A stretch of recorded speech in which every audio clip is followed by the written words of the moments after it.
Čau, labrīt visiem! Rekur, par panelīšiem. Iepriekš tu vienā video rādīja, kad ir bišķi savādāks tas zīmējums, tā kā tāds skaliņu, rekur arī tie paši panelīši, 8 mm biezumā, uz sieta virsū, rekur šādi te, ja?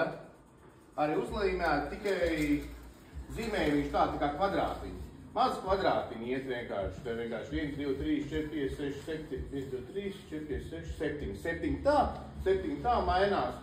Tāds bišķi savādāks zīmējumiņš. Arī siltām grīdām, uz betoniem, uz OSB, finiera, pielīmējot viņus. Ozols 8 mm biezumā, viegli liekās, saliekās kopā. Viņiem nav sprieguma lieli tiem maziem šiem te panelīšiem. Viņi cik ir no maziem dēlīšiem, viņi mazāk vērpjās, mazāk staigā, viņiem tie spriegumi ir mazāki.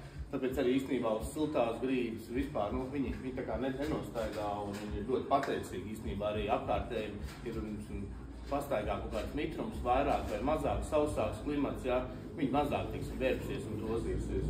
Tā kā, šitāds materiāliņš arī ir pieejams pie mums, droši brauc ciemos un tad pacel šo parādīt solo, redzēt, šāds teviņš.